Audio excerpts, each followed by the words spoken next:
Olá! Chegamos à carta 10 do nosso projeto de leitura do livro The Screwtape Letters, ou Cartas de um Diabo ao Seu Aprendiz, de C.S. Lewis. Nesta carta, encontrei tantos assuntos para refletirmos e conversarmos que não vou me estender nessa abertura. Eu sei que esse é o tempo que talvez você esteja se ajeitando, ajustando o volume, procurando um local para sentar ou então posicionando o celular enquanto lava a louça. Então, seja breve, apure, porque dessa vez não vai ter nem esquenta. Vamos direto para a leitura desta carta 10. Mas antes, aproveita que você ainda tem mais alguns segundos e me diz. E aí, tá preparado? Então fica confortável e vem comigo. Non nobis Domine, non nobis sed nomine tua da gloriam.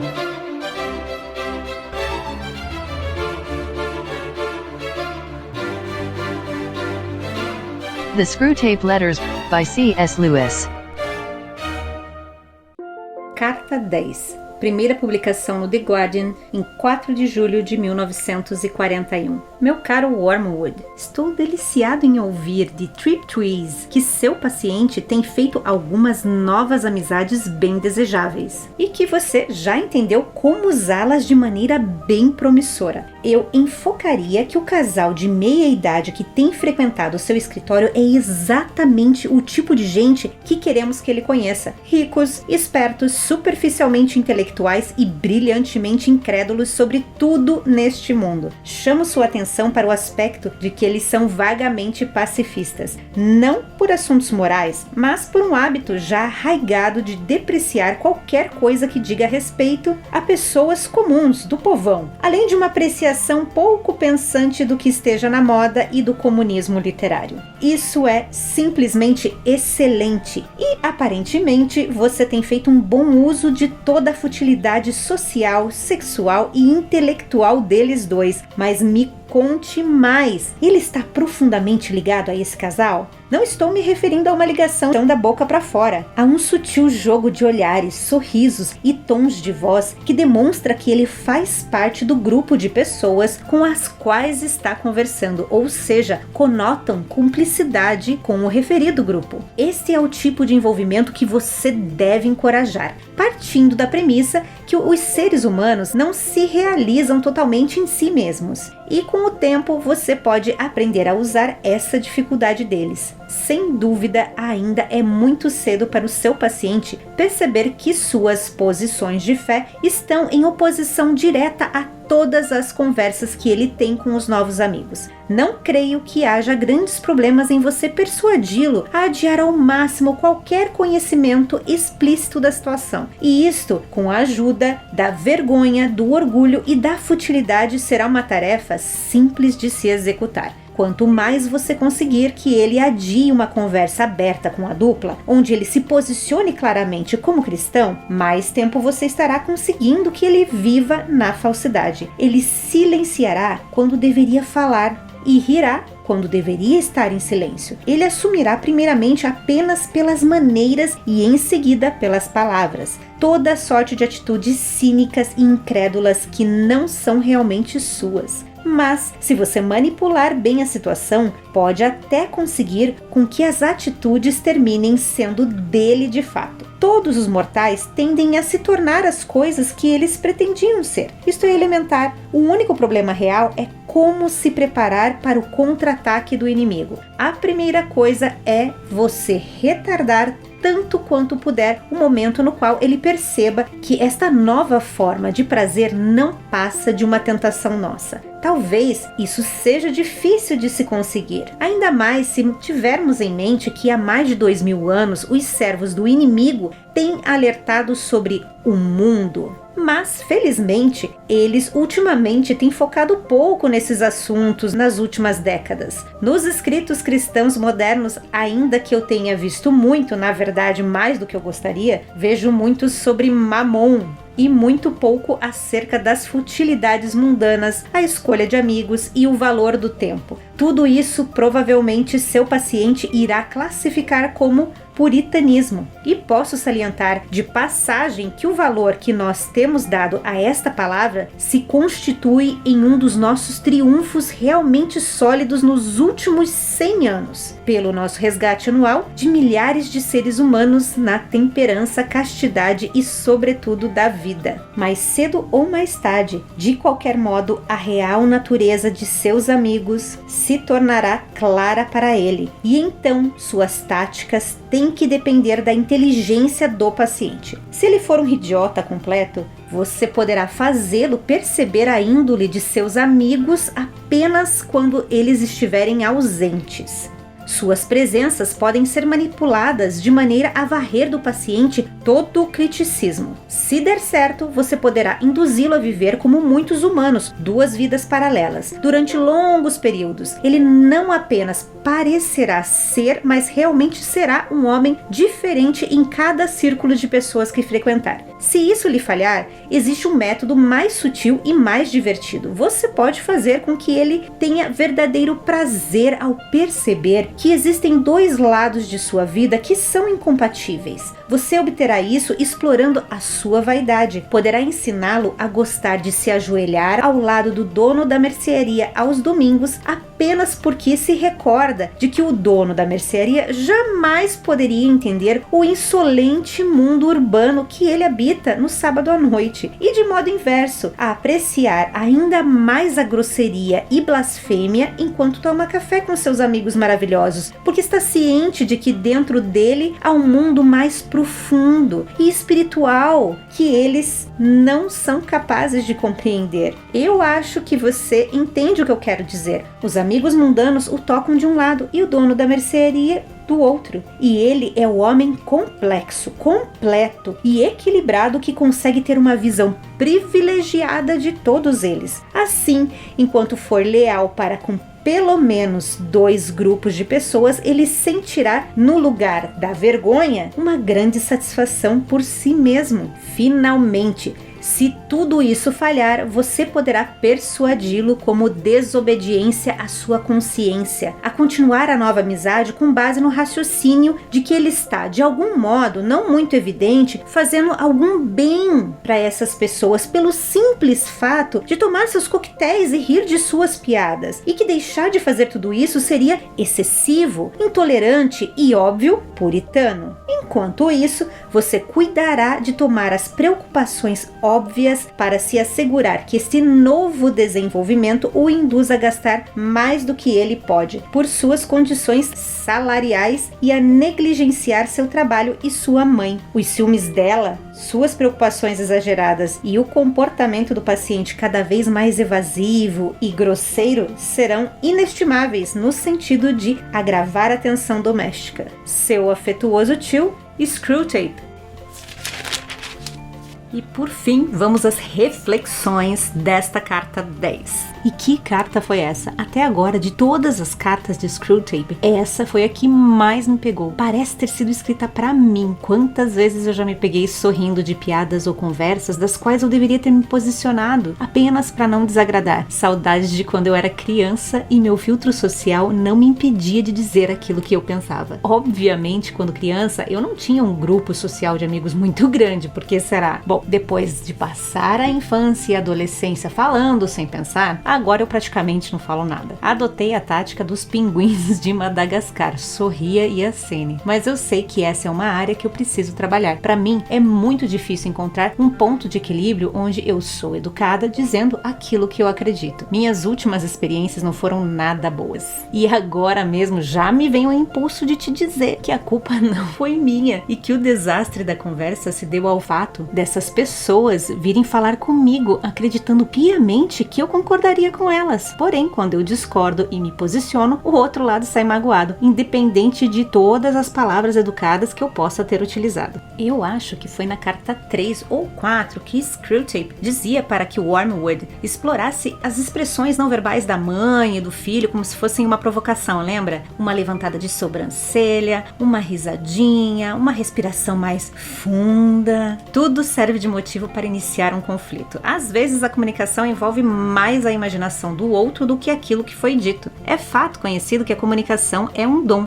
e é um dom que deve ser partilhado pelos dois lados. Não adianta apenas um lado ser um bom ouvinte e orador e do outro você ter uma pessoa determinada a não ouvir. A comunicação não vai fluir. Agora, voltando para a carta, antes que eu fale demais, nessa carta 10, descobrimos que o paciente foi aceito em um novo grupo de amigos, o que não teria nada de errado com isso se não fosse a oportunidade encontrada por Screwtape em tentar o seu paciente com essa nova situação, porque esses novos amigos possuem uma visão de mundo e valores opostos ao do paciente. Em várias passagens da Bíblia, desde o Antigo Testamento até o Novo Testamento, encontramos referências sobre a amizade e associação com aqueles contrários às nossas crenças. Um exemplo está em 2 Coríntios, capítulo 6, de 14 a 15. Vou ler esse trechinho para você, a versão é da Bíblia A Mensagem. Não se tornem parceiros dos que rejeitam Deus. Não há como fazer parceria entre o certo e o errado. Não é parceria, é guerra. A luz é amiga das trevas? Cristo passeia com o diabo? A verdade e a mentira andam de mãos dadas? Quem pensaria em pôr ídolos pagãos no templo santo de Deus? Pois é exatamente o que somos. Cada um de nós é um templo e Deus vive em nós. Ele mesmo disse: vou viver neles e neles vou me mover. Vou ser o Deus deles e eles serão o meu povo. Então, deixem de lado a corrupção e as parcerias. Deixem tudo de uma vez por todas, diz Deus. Não se associem com os que irão mergulhá-los na sujeira. Quero todos vocês para mim. Serei um pai para vocês e vocês serão filhos e filhas para mim. Assim dizendo, o ponto aqui é que esses novos amigos do paciente não são qualquer Zé Ruela. É um casal rico, eu sei. Não é fácil admitir, mas se posicionar em um grupo de pessoas que estão em um nível social mais elevado do que o nosso parece uma tarefa bem mais difícil. Os motivos podem ser vários, mas um que eu acredito que toque a todos é o fato de provarmos para nós mesmos que podemos navegar naquele grupo também. É exatamente sobre essas situações que a carta aborda. Vamos pegar uma lupa e dar mais uma olhada nos temas teológicos descritos aqui. Vem junto! A primeira coisa que descobrimos sobre esses amigos é que eles, além de ricos, eles são superficiais, intelectuais e céticos. Lewis ainda adiciona que eles aparentam se interessar pelo que está na moda, mas são pouco pensantes. São pacifistas, mas não pelas causas morais, além de apreciarem o comunismo literário. Sobre pessoas ricas, gostaria de apontar o que Jesus nos fala sobre aqueles que pensam serem ricos. Está em Apocalipse 3,17, diz assim: você diz, estou rico, adquiri riquezas e não preciso de nada. Não reconhece, porém, que é miserável, digno de compaixão, pobre, cego e que está nu.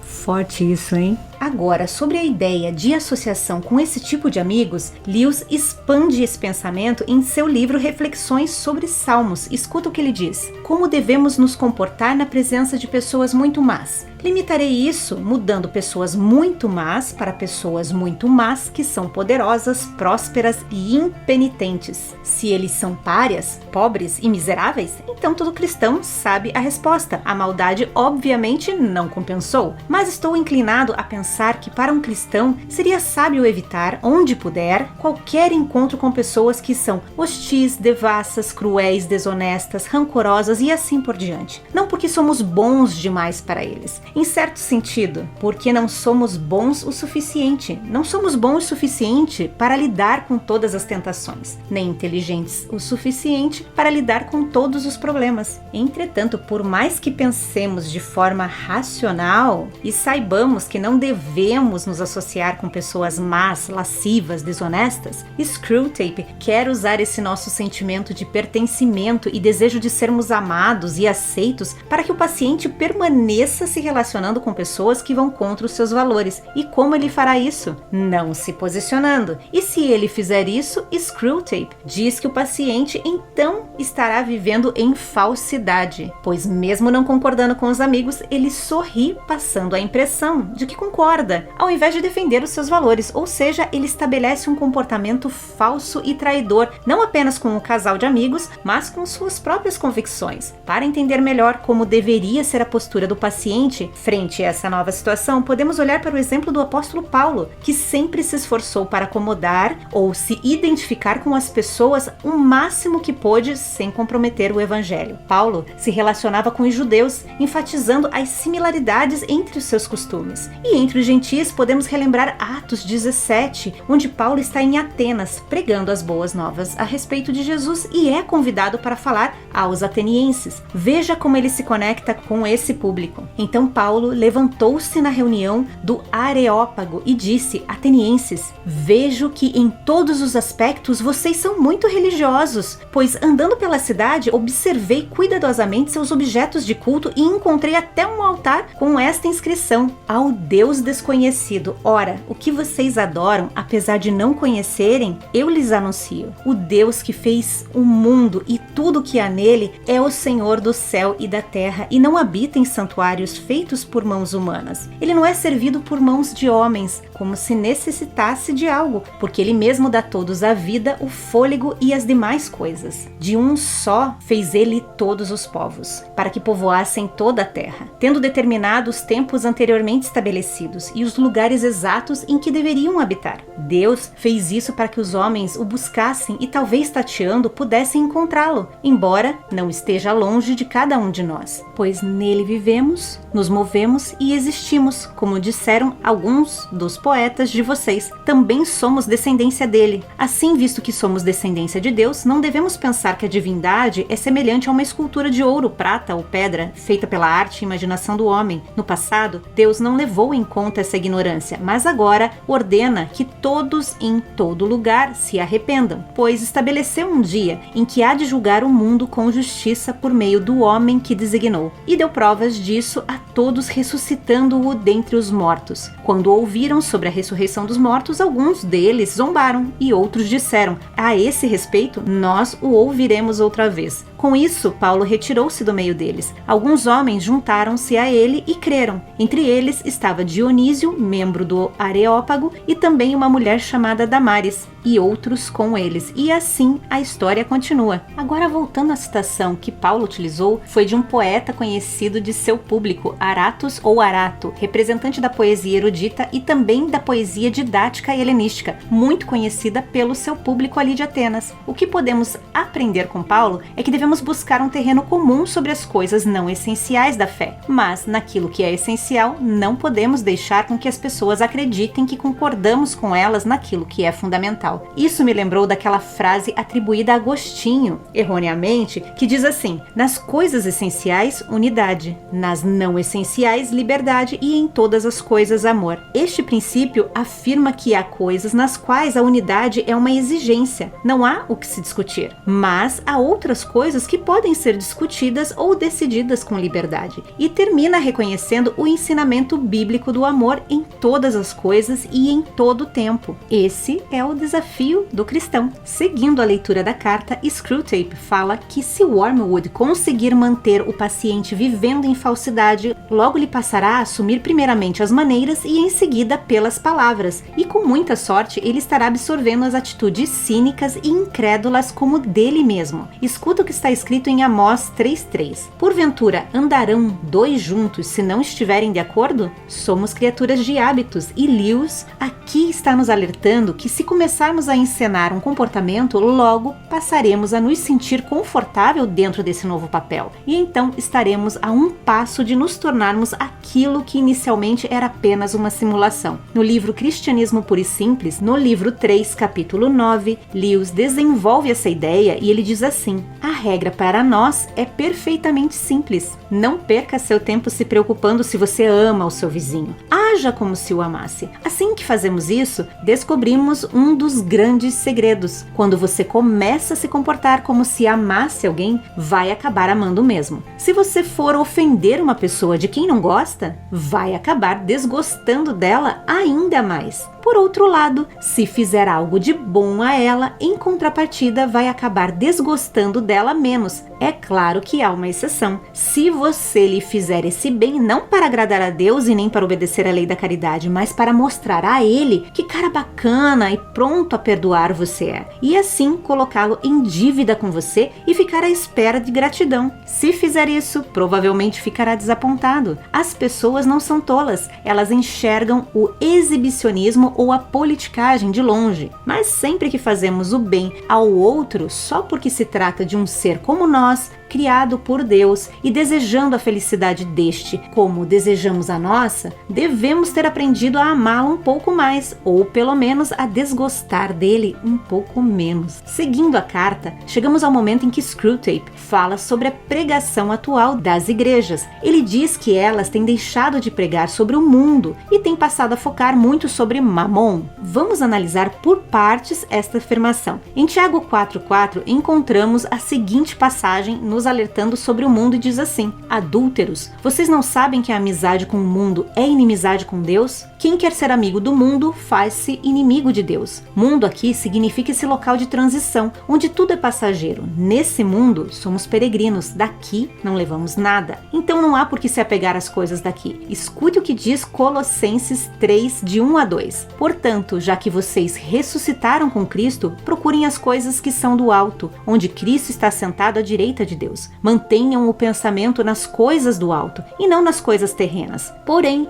Screwtape sabe que essa pregação sobre evitar buscar as coisas do mundo parece não estar em alta. O foco da maioria dos pregadores agora está em Mamon. Mamon. Aqui temos um conhecido de Paraíso Perdido. Ele era um dos anjos caídos descrito como sendo mais interessado no brilho das calçadas do céu do que em Deus. Lembra? Faz sentido que ele esteja conectado à busca e acúmulo de riqueza material. Pois bem, Jesus também cita Mamon em seu Sermão da Montanha, que está em Mateus 6,24, na versão King James e em português na Almeida Corrigida Fiel, no qual Jesus afirma: ninguém pode servir a dois senhores, porque ou há de odiar um e amar o outro, ou se dedicará a um e desprezará o outro. Não podeis servir a Deus e a Mamon. Uma passagem semelhante é encontrada também em Lucas, lá no capítulo 16, caso você queira dar uma olhada na sua Bíblia. Em ambos os evangelhos, o termo está associado ao dinheiro e à injustiça, que representa algo que está em desacordo com o serviço de Deus. Dado que ambas as passagens, a palavra mamon é geralmente entendida como aquisição de riqueza ou idolatria de riquezas materiais. Eu vou deixar o link do site Britânica, que foi onde eu encontrei essas informações, e lá você encontra outras curiosidades, como a etimologia da palavra e outras informações. Continuando a carta, Screwtape fala que com o passar do tempo, o paciente pode ser induzido a viver vidas paralelas, sendo um homem diferente dependendo do círculo de amizades, e mais ao final conclui que o paciente se tornará permanentemente traiçoeiro e falso.